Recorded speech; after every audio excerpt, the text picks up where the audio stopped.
축구팬 여러분 안녕하십니까? 어느새 유럽 원정대 마지막 에피소드를 보여드릴 날이 왔습니다. 유럽 원정대는 지난 12월 2일부터 LIG 시리즈의 일종으로 시작됐는데요. 여러분들께서 많이 시청해주신 덕에 마무리까지 잘 왔습니다. 오늘은 이 모든 컨텐츠가 올라오기까지의 기반을 만들어준 분의 이야기를 전달하려고 합니다. 바로 차범근 감독님의 이야기입니다. 차범근 감독님께서 유럽에서의 기반을 만들어주시지 않았다면 이런 날이 오는 데에는 정말 긴 시간이 걸렸을 겁니다. 이에 이번 영상을 차범근 감독님을 위해 헌정합니다. 많이 부족한 영상이지만 최대한 차범근 감독님의 이야기를 담고자 노력했습니다. 이번 영상에서는 차범근 감독님의 프랑크푸르트에서의 시간을 조명합니다. 자, 그러면 이제 영상 시작하겠습니다.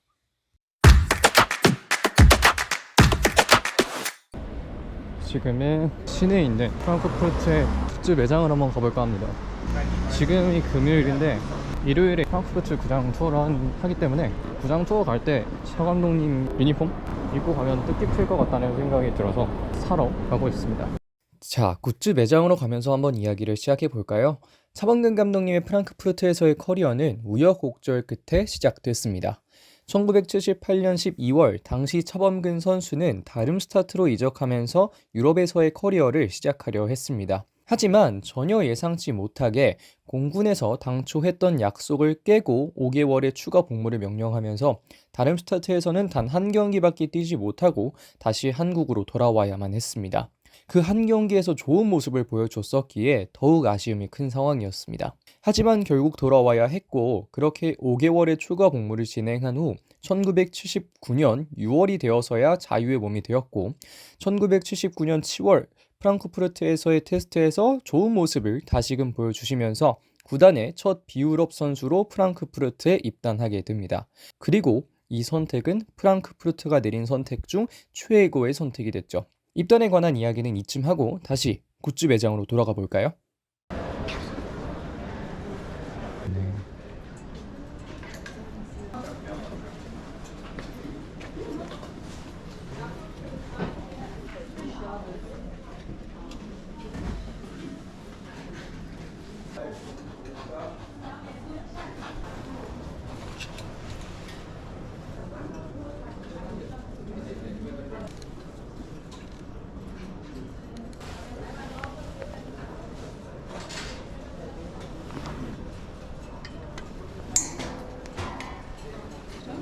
Brauchst du eine Kugel für 30 Cent oder so? Can I have a print?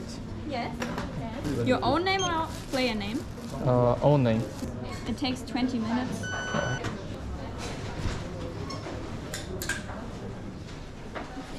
오, 차 감독님.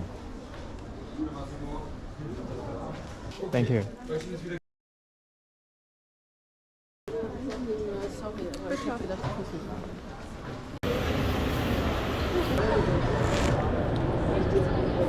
네, 이제 차 감독님의 한국어로 쓰는 정육점 있는 클라인마크트 할레로 갑니다. 네, 여기서 클라인마크트 할레까지는 긴 시간이 걸리지 않습니다. 한 5분? 6분 정도 소요가 됩니다. 자, 클라인마크트 할레로 가면서 차범근 감독님의 첫 시즌이었던 1979-80 시즌으로 떠나보겠습니다. 1979년 7월 프랑크푸르트에 합류한 차범근의 첫 공식 경기는 1979년 8월 11일 보루시아 도르트문트와의 분데스리가 1라운드였습니다. 동양에서 온 공격수, 아직 그 명성을 얻기 전에 차범근은 첫 경기부터 중앙 공격수로 선발 출전해 인상적인 활약을 선보이면서 팀 내 최고 평점을 받았고 1라운드 베스트 11에 선정됩니다. 갈색 폭격기의 시작은 바로 이때부터였습니다. 인상적인 데뷔전 이후 차범근은 분데스리가를 맹폭하기 시작했습니다. 전반기에만 리그, UEFA컵, 포칼에서 25경기 9골을 기록했고 2.12라는 꿈만 같은 평균 평점을 받았습니다. 키커즈에서는 전반기를 정리하며 기존에 갖고 있던 리그와 대표팀에서의 뛰어난 활약이라는 기준을 예외로 두고 차범근에게 월드클래스의 선수이자 당시 외국인 선수 중 1위라는 평을 할 정도로 차범근의 데뷔 시즌 활약은 엄청났습니다. 후반기에도 활약은 멈추지 않았습니다. 역시 리그, UEFA컵, 포칼에서 총 21경기에 출전해 6개의 골을 기록했고 평점 역시 전반기보다는 다소 떨어졌지만 2.86을 받으면서 후반기 기준 주 국제적인 선수의 클래스이자 외국인 선수 중 5위라는 평을 받을 수 있었습니다. 이 활약은 독일의 시인으로부터 찬양시를 선사받을 정도였죠. 전반기, 후반기를 통틀어 시즌 전체 평점은 2.45로 분데스리가 공격수 중 전설적인 칼하인츠 루메닉에 케빈 키건을 이어 3위에 위치했고 지치지 않고 이 기록을 써 내려갔습니다. 이 시즌의 하이라이트는 다름 아닌 UEFA컵이었습니다. 차범근이 합류하기 전까지 UEFA컵에서 단 한 번도 우승하지 못했던 프랑크푸르트는 차범근의 활약 아래 64강부터 차근차근 올라가며 결승전으로 향합니다. 상대는 이전 시즌 우승팀이었던 보루시아 메넨글라트바흐, 유프하인케스가 이끌고 당대 최고의 선수 중 하나인 로타우 마테우스가 있었던 메넨글라트바흐는 굉장히 꺾기 어려운 상대였습니다. 실제로 1차전 원정 경기에서는 3대2 패배를 거둬야만 했죠. 하지만 2차전 홈 경기에서 후반 81분 페드 샤우브 선수의 골이 터지면서 총합 스코어 3대3 원정 다득점 룰을 통해 프랑크푸르트는 구단 역사상 최초로 UEFA컵 우승 트로피를 갖게 됩니다. 위대한 선수의 시즌이 된 시즌, 위대한 마무리가 쓰인 것이죠. 자, 이제 클라인마르크탈레로 잠시 가보겠습니다. 여기구나.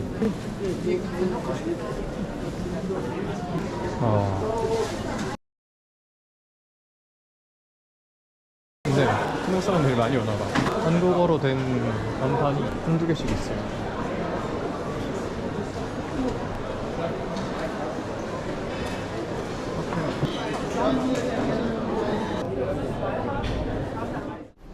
네, 이제 고레모 광장으로 이제 출발했습니다. 어디 있으면 도착을 하는데요.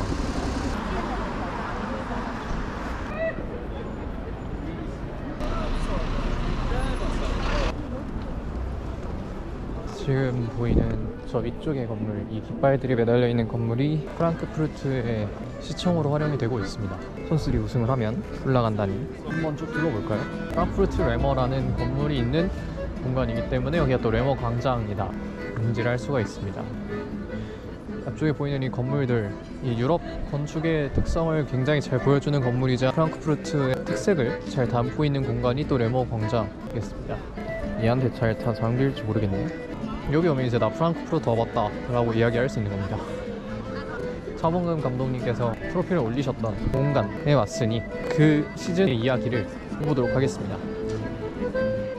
이제 1980-81 시즌으로 넘어갑니다. 지난 시즌 팀의 핵심 공격수로 활약했던 차범근은 의심의 여지가 없는 아인트라흐트의 에이스였습니다. 리그 첫 경기에는 득점 없이도 평점 2점을 받았고 리그 두 번째 경기에서는 아르메니아 빌레펠트를 상대로 멀티골을 집어넣으며 수비의 핵 페체이와 함께 팀 내 최고 평점을 받았죠. 하지만 차범근의 어려움은 이때 찾아왔습니다. 분데스리가를 휘젓고 있던 동양의 이방인 차범근을 향한 독일 선수들의 시기 어린 질투가 경기장에서 드러나기 시작합니다. 분데스리가 3라운드, 훗날 차범근의 소속팀이 되는 레버쿠젠과의 경기였습니다. 늘 그렇듯 좋은 활약을 펼치던 차범근에게 굉장히 위협적인 태클이 들어옵니다.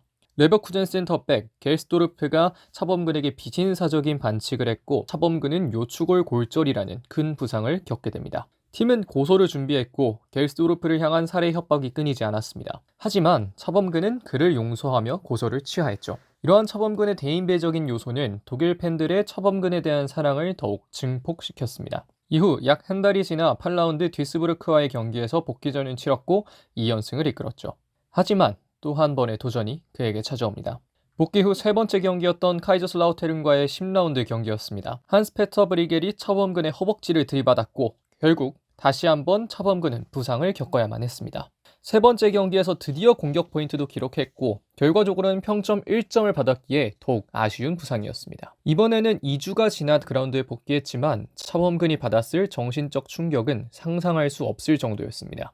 이에 키커즈는 그의 부상을 다루며 상대방에 대한 존중이 필요하다라는 말을 전했고 프랑크푸르트 역시 전담 심리치료팀을 꾸리는 등 차범근을 위해 여러 방안을 강구했습니다. 이에 차범근은 다시금 일어섰습니다. 비록 많은 부상이 있었음에도 전반기 리그 12경기 3골, 포칼 2경기 2골, UEFA컵에서는 5경기 2골을 기록하며 평점 2.55, 외국인 선수 랭킹 4위에 위치했고 팀을 포칼과 UEFA컵 16강에 올렸습니다. 후반기에도 활약은 이어졌습니다. 리그 15경기 5골, 포칼 4경기 4골을 기록했죠. 평점은 다소 떨어졌지만 영향력은 여전했습니다. 이 시즌 차범근의 활약은 포칼에서 더욱 도드라집니다. 8강을 제외한 16강, 4강, 결승에서 모두 득점에 성공했고 특히 결승전에서는 팀의 3번째 골을 득점하며 승기를 확실하게 가져왔고 팀이 실점을 했음에도 흔들리지 않는 기반을 만들었죠. 부상으로 인해 아픔을 겪어야 했지만 차범근의 에이스로서의 활약은 든든했습니다. 그리고 포칼 우승을 통해 차범근은 2년 연속으로 바로 이곳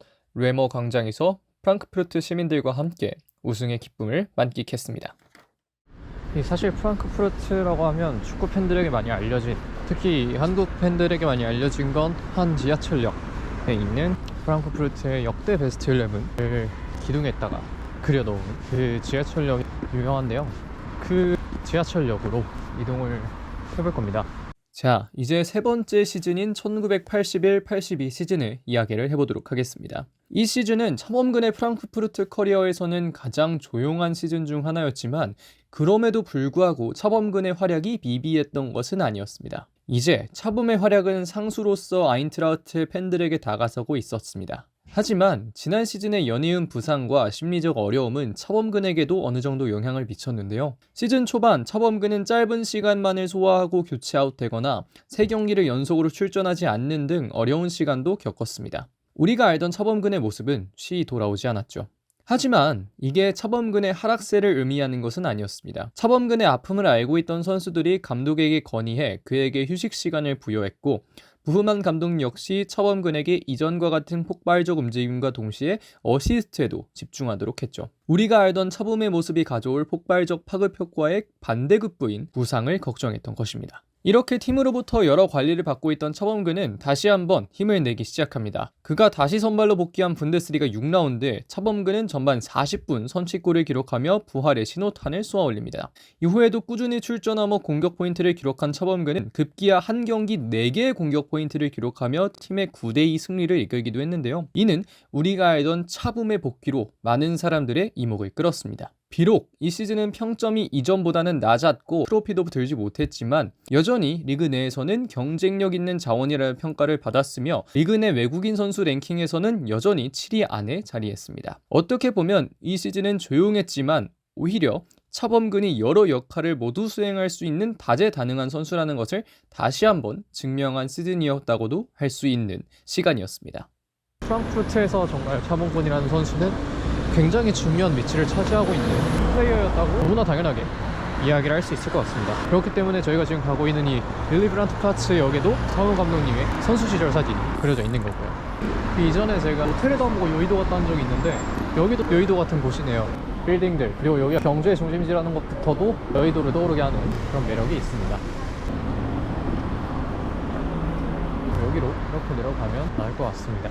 바로 여기입니다. 빌리 브란트 플라츠. 왼쪽, 오른쪽 어디 계시려나? 일단 왼쪽으로 가보겠습니다. 어디로 들어가면 잘 보이겠는데? 바로 내려오니까 바로 있네요.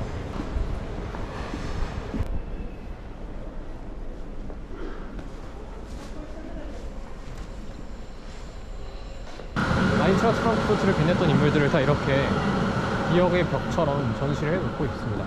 너무나 멋있는 이 기둥들에 우리 차범근 감독님이 자리를 하고 있습니다. 저 허벅지 근육은 다른 선수들보다도 이거를 직접 와서 볼 줄은 몰랐네요. 그 다큐멘터리로만 봤는데 참 대단한 선수였다는 걸 다시금 확인할 수 있는 모습인 것 같습니다. 장면이고요. 오늘은 차 감독님의 프랑크푸르트 홈구장인 도이체방크 파크를 갈 겁니다. 자, 이제 도이치방크 파크로 가면서 차범근 감독님의 프랑크푸르트에서의 마지막 시즌 이야기를 하겠습니다. 지난 81-82 시즌 약간의 부침이 있었음에도 좋은 활약을 펼쳤던 차범근은 다시 한번 비상을 준비합니다. 첫 경기에는 침묵했지만 두 번째 경기부터 멀티골을 넣고 평점 1점을 받는 등 활약이 이어졌죠. 비록 팀은 포칼에서 바로 탈락하는 등 어려운 시기를 겪었지만 차범만큼은 건재하다는 평가가 주를 이뤘습니다. 차범의 활약은 계속해서 이어졌습니다. 그리고 1982년 10월 30일 마침내 프랑크푸르트에서의 100번째 분데스리가 경기까지 소화하게 되죠. 이 경기에서 차범근은 한 개의 득점을 기록하며 팀의 공격을 이끌었고 그 결과 기념비적인 경기에서 평점 1점을 받으며 어떻게 그가 100경기를 뛸 수 있었는지를 몸소 보였습니다. 이렇게 전반기에만 리그와 포칼을 통틀어 17경기 8골을 기록했고 2.38이라는 엄청난 평점과 국제적인 클래스의 선수라는 평가를 받았으며 동시에 외국인 선수 랭킹 2위에 자리했습니다. 후반기에도 흐름은 끊기지 않았습니다. 팀의 성적도 전반기에 비해 좋아졌고 골의 수는 하나 줄었지만 차범근의 활약은 여전했죠. 심지어 평점 4점을 받은 경기에도 골을 기록하는 등 꾸준한 모습을 보였습니다. 비록 평점은 2.65로 전반기에 비해 살짝 떨어졌고 랑리스트상 평가도 한 단계 낮아졌지만 외국인 선수 랭킹은 그대로 2위였습니다. 17경기 7골이라는 기록을 생각해보면 오히려 평가 결과가 아쉬웠다고 볼 수 있습니다. 차범근의 활약에 대한 평가가 더욱 아쉬운 데에는 이유가 있습니다. 바로 그를 흔들었던 시즌의 이슈 때문이었습니다. 1980년 재계약을 하면서 주택을 매입한 차범근이 알고 보니 당시 부회장으로부터 2배가 넘는 가격을 주고 샀던 것이었는데요. 이로 인해 차범근은 금전적 문제를 겪어야 했고 이적을 선택해야만 했습니다. 이로 인해 차범근은 후반기 내내 스트레스를 달고 지내야 했지만 프로답게 경기를 치르며 활약했습니다. 감독님의 프랑크푸르트에서의 기록은 156경기 58골, 평균 평점 2.67이었습니다. 4시즌 내내 평균 평점 2점대를 유지했고 다른 선수들은 한 번도 들기 어렵다는 랑리스트에 단 한 번도 빠짐없이 올랐습니다. 비록 마무리는 순탄치 않았지만 차범이 프랑크푸르트에서 보인 활약은 여전히 프랑크푸르트 시민들의 가슴 속에 남아있습니다. 자, 이제 도이치방크 파크에서 영상의 마무리를 이어가겠습니다. 경기장이 지금 옆쪽으로만 살짝 봤는데 되게 커요. 출입구 E5나 E1으로 받았고 굉장히 가까워지고 있습니다. 우와, 저거 봐. 잔디에 돈을 얼마나 들인지 여부를 알 수 있는 건데 저게 얼마나 있는지가. 훈련장이랑 구장이랑 완전 붙어있네. 여기 현대스포츠인가?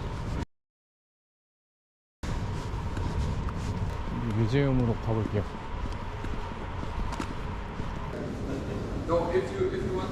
Hello, I have a ticket for the stadium tour.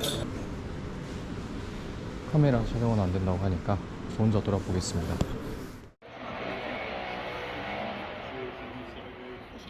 이 두 가지 트로피, 80년이랑 81년에 땄던 UEFA컵이랑 포칼 트로피가 이 차범근 감독님이 계실 때 탔던 트로피고요.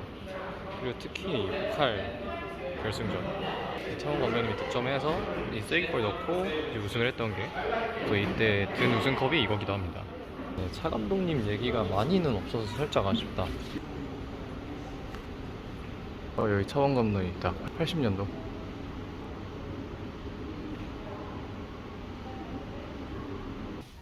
차 감독님 1980년 유로파컵 우승했던 여기도 우리 차 감독님이 계십니다. 이번 영상이 유럽에서 찍는 마지막 영상입니다. 긴 시간 동안 유럽에서 체류를 하면서 축구장이나 축구 경기 영상들을 보내드렸었는데요. 저에게도 굉장히 배울 것들이 많았고 앞으로 이제 편집해야 할 것들이 산더미이고 이것을 아마 마지막으로 편집하게 될 것 같은데 여기 프랑크푸르트에서 찍은 이 차범근 감독님의 영상이 아주 잘 되진 않을 거라고 생각합니다. 잘 되려고 시작한 것도 아니고요. 하지만 제가 다녔던 곳들을 여러분들께서 한번 또 방문해서 제가 느꼈던 여러 감정들을 느낄 수 있다면 그런 것만 해도 이번 영상은 성공이 아닐까라고 생각을 하고요. 이번 영상 그리고 이번 유럽에서의 영상 촬영물 시리즈는 여기서 진짜로 마무리를 하도록 하겠습니다. 고맙습니다.